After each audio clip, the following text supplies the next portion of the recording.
Madre mía, lo de Can Yaman y Demet Özdemir es un culebrón que no se acaba nunca.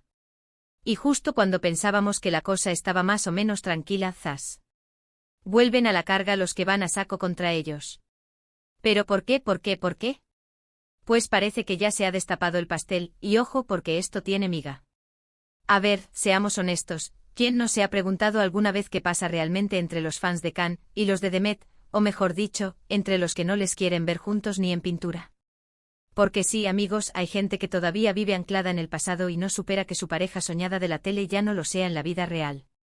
Lo que yo creo que está pasando es que hay un grupo de gente, y no son pocos, que tienen una especie de obsesión con que Can y Demet vuelvan a ser pareja. Imagínense la presión. Y claro, como no ven esa posibilidad, pues montan el numerito. ¿Y cuál es ese numerito? Pues atacar, claro.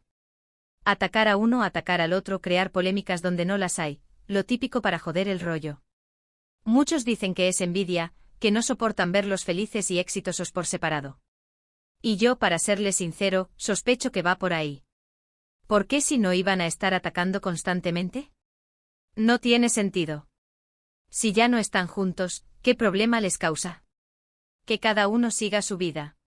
Pero no, ellos prefieren armarla y generar salseo.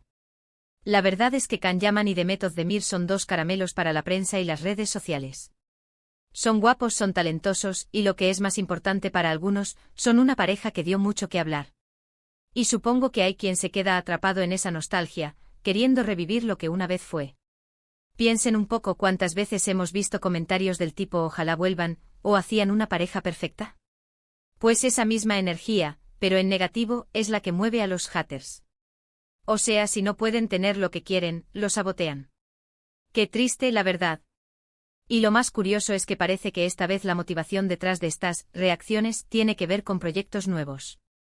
No sé si se han enterado, pero ambos están trabajando en cosas que les ilusionan, y claro, los que no quieren verlos brillar pues intentan meterles piedras en el camino. Quizás temen que el éxito individual de cada uno les aleje aún más de la posibilidad de un reencuentro, o simplemente, les molesta ver que siguen adelante sin mirarse atrás. Pero a ver, si yo fuera Can o Demet, les digo las cosas claras, ignoradlos. Que ladren, que muerdan, pero que sigan su camino. Porque al final la única energía que les va a servir es la positiva, la que les impulsa a seguir creciendo y triunfando. Lo que sí queda claro es que la toxicidad en las redes sociales y en ciertos círculos de fans sigue siendo un problema enorme. Y es una lástima que la pasión por sus ídolos se transforme en este tipo de comportamientos destructivos. Y volviendo al principio, ¿por qué actúan de nuevo los enemigos? Mi teoría es que al ver que tanto Can como Demet están en momentos muy buenos de sus carreras y aparentemente felices en sus vidas actuales, la frustración de quienes quieren verlos juntos se dispara. Es como decir, si no puedo tener la pareja que quiero, al menos intentaré que no les vaya bien por separado. ¡Qué faena! Pero bueno, ya veremos cómo evoluciona todo esto.